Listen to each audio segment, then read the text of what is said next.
First of all, thank you very much, Autocut, for this opportunity. So to present myself in a really small way, my name is Antoine Vallée. I'm a French-Canadian YouTuber, videographer, and I live in Quebec City. I have 2 kids and I'm 32 years old. So the road and the map that led me where I am today is actually different than most videographer or video editor. So when I was 18, I joined the Canadian Armed Force as a combat engineer trade. That's a combat trade. I work with the infantry on a regular basis. I did my airborne course, so I did a lot of jumps. I did my recon course. That's another little cool course that I did, and I am still, as of today, in the Canadian Armed Force. So to touch a little more on the video editing and the videographer part of things, about 10 years, 11, 12 years ago, when the GoPro Hero 3 came out, I purchased one and I used that to record little action sports that I did here and there, and I did the video editing part of it, and I loved it. But it was only like a little passion, and I wasn't doing that on a regular basis. About 5 years ago, when COVID hit and everything was different, I dove a lot more into that world. I used all my free time to only do video editing, record more videos, and then the more I read, the more I learned about that. I wanted new gear, and then I bought some new cameras, some lens, and then the lighting came in, and the audio and everything of that nature. It just all kind of popped in, and that led me where I am today. I used YouTube to help me scale that progression faster, so I kind of forced myself to publish one video weekly. Well, that was at the beginning. Right now, I'm not exactly doing a video a week, but still, I'm still working hard, and I'm always trying to learn new skills in that world, in the video editing world. Now we'll touch a little more on the YouTube part of things. So, as I told earlier, about 5 years ago, COVID hit, I had more free time, and I decided to dive right in the learning process of video editing, videography, etc. And a way to help me get to that point is I forced myself to publish one video weekly for about 2 years. So by doing that, I was learning the process of lighting, audio, camera, lenses, composition. I got used more and more to talking to the camera, and eventually it is what it is today. I still have a small YouTube channel, but I'm slowly working my way, putting more videos out there. It's not an easy task or an easy thing to do, but I like the process. It helps me stay up to date, and it just makes me better to create videos. And the bonus, I'd say, today is that there's a small audience that listens to my videos, and it's fun to interact with these people. And it's also fun when they comment and they're like, hey, thank you very much for this tutorial or this little tip. I'm really grateful for those people. That's a little bit why I started YouTube, and that's why I'm still doing YouTube today. Now to talk about my YouTube creation process. So the process that I use to actually make videos. So sometimes when I have more complex videos, I'll start by creating a script. Then I'll practice whatever the tutorial I want to do. I actually deliver a good teaching class, a good tutorial. And after that, once this process is done, then I'll start the recording. That's a little bit how I work. Once the recording is done, well, I'll jump into DaVinci Resolve, and then I'll use tools like Autocut to help me slowly get to that end final result. Most of the time when I get to the editing part, I know what video or what the final video will look like. So that's more for tutorials. I'm pretty used to these type of videos, so I think I can manage to create them more quickly and with less planning. But when I'm out and about and I want to create videos with a lot of B-roll sequence, I'm talking about a product or something else for that matter, I'm going to script the video a lot more. I'm going to try to think and write what I'm going to say to the camera, either in A-roll like this or only a voiceover. But once I have the script, it helps me a lot with what B-roll shot I will need to record. So it takes a huge stress off of my shoulders because I can grab an entire day to just record the B-roll sequence. So then I have the B-roll sequence, then I record the voiceover or the A-roll, and once I get in the editing phase of this video, it's a lot more smoother, and I know I have a straight line and a clear direction to where I'm going. I'm not someone that's just gonna record for the fun of it and arrive in the editing phase and not be able to know where I'm heading. I hate that. I hate to just try to find cool videos and place them on the beat. That's not the way I work. I don't really like that. I feel unorganized and I feel the process takes forever, and most of the time I'm not satisfied with the end product. So I think scripting is a big part of those bigger projects. Like I say, again, tutorials though, I do create a kind of bullet point form script to just know my heading, but they will be less strict and less scripted because I'm gonna practice the sequence before, and well, anyway, that's my process.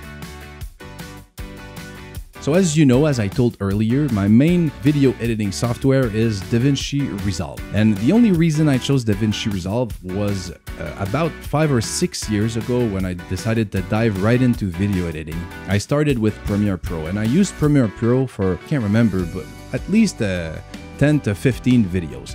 But in the end, I wasn't making money from video editing, so I did find it really hard to justify the monthly subscription that I needed to pay for Premiere Pro. Whereas I looked at DaVinci Resolve software, and if you bought gear from them, most of the time you get a free DaVinci Resolve Studio license. So for me, it was a no-brainer. I just bought myself a little editing cut page keyboard, and it came with the free DaVinci Resolve software, and now that's what I'm using up to date, and I really don't regret it. I think DaVinci Resolve and Blackmagic made a great job, and that software just exploded, and it's now a huge competitor of Premiere Pro, and I don't have monthly fees. So it's a no-brainer. I think it's the best software that you can get right now.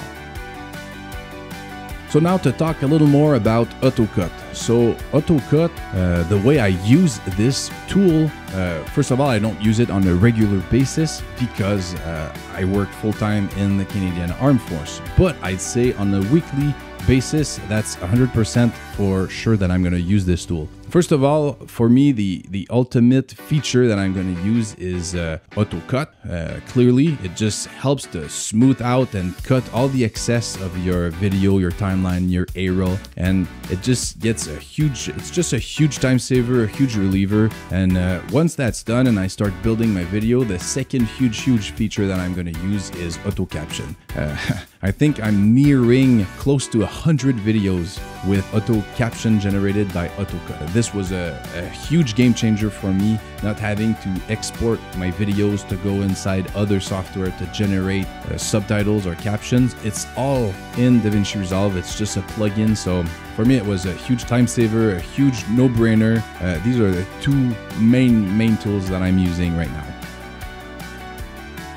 Oh man, that's a tough one. But all right, so one of the things that I hate the most in video editing is probably the process of when you stop your recording and you got all the videos, the files, and then you need to like organize them, put them inside your video software, create the timeline, and just then start identifying your pieces and your story and cutting your foundation, your main sequence. That's probably one of the part that I hate the most, because I don't feel like you're making some true progression inside the video. Most of the time, a client won't notice these little intricate details of a video editing sequence, and they'll ask more fancy things like the colors, the audio, the music. So for me, cutting and the organization of a video sequence is probably one that I hate the most. And now the fun part of the video editing. So the moment then you start adding little effects, little zoom, and you kind of see like a nice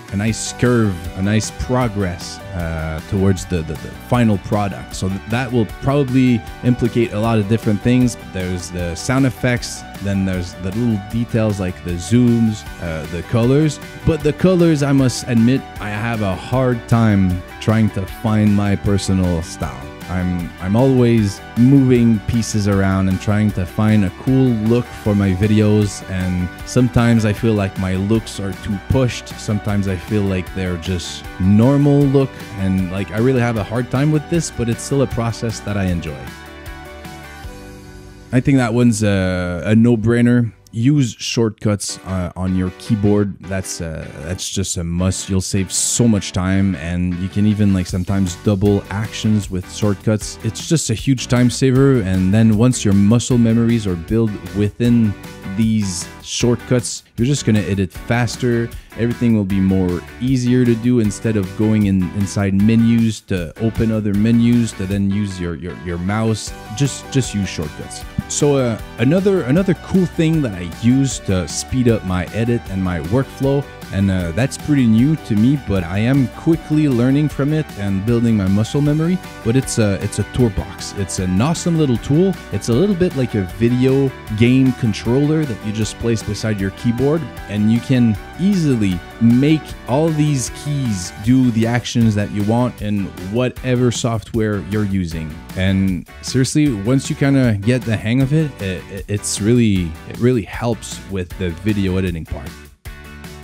So first of all, video editing has changed incredibly fast, especially in the last 5-6 years. So just to name a few examples here and there. 5-6 years ago, you needed to adjust all your sound by yourself. You needed to adjust the length of your said music that you'd place inside your video. You needed to track manually most subjects that you wanted to create masks to change or do special effects.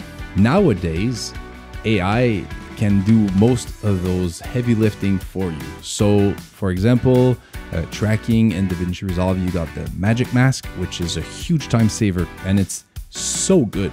After that, you also have an AI music remixer in DaVinci Resolve, and it's also available in Premiere Pro, where you just like decide the length of your song, and the AI within that software will just adjust everything and make it sound great. So that's another huge time saver. So those are little AI tools that are available in the softwares, and you don't really prompt them, you just action them, and everything is magically done. Now, what do I think about it? I think it's a great tool. I think AI is a great thing because it just takes a lot of the heavy lifting, and I really feel like it can scale the creativity of so much people. If you're able to use these AI tools, then most of the hard things about video editing are done, and you can really now start to think about your story, deliver a better story, deliver a better tutorial. And this is what's fun, is when you see your final product and you're like, hey, that's what I created. I feel like it's really fun. It's a really good feeling to have. But on the other hand, when you do not know how to use these tools and you're trying to just manually mask something and it doesn't work, I kind of feel like this can limit your vision, your final result. So to conclude this little question, I feel like if you are a videographer or a video editor, I do feel like you need to use AI tools. I do feel like you need to learn and try these AI tools to outperform the people who don't want to use them, who don't believe in the AI tools. And I do not feel that it's something that we need to be scared about, especially if you learn how to use these tools. Personally, I use them a lot, and I really love the way it changed my workflow, not just in the video editing world, but in so many areas of my life. I do feel like every new project that I put out there, I'm always proud of it because I put my soul and all my effort into that project most of the times. Clearly, it's better than the last one. So I'm always aiming to create better projects. But maybe to nail down or narrow that answer a little bit more, about 4 years ago, I did a video for Les Grands Brûlés. That's an organization, and that was a free job. I didn't get paid to do that job, and it was like a video editing contest to raise funds to help that organization. And my video ended up winning this little competition, and at the same time, money was raised for that organization. So I'm kind of proud of that special video, that special project. Yes, of course, I have other passions. I love to watch movies in the theater. I just love that. Christopher Nolan, Denis Villeneuve, Dune 2 was sweet. So I really love to watch those big production, those movies. It's a great way to learn. They are great stories. I love to feel emotions when I watch shows or things like that. I know I'm late also to that, but I just started The Last of Us, and that's a great TV show. A lot of emotion is felt when I'm looking at those shows, so pretty dope. Apart from that, another little passion will probably be to just have some good family time. I love bringing my little kid to his hockey practices. I'm getting inside the arenas, and I'm help him get dressed up, and then he goes on the ice and he does his little hockey like we all do as Canadians. These passions, do they influence my creative process? Yes, of course, 100%.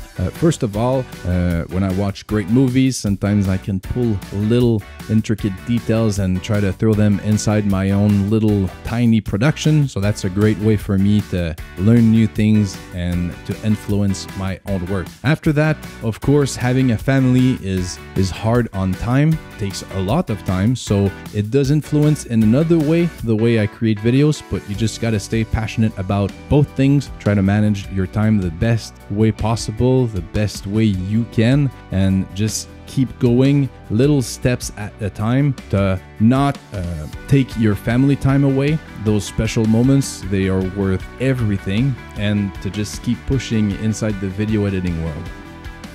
So this about closes the little interview. Sorry if it's a longer video, but thank you very much, Autocut, for this opportunity, for the tools you are making to simplify my and all the video editors' workflow and creative process to take some heavy lifting out of the equation. I will keep using Autocut. Thank you very much, and everyone, I wish you all a nice day.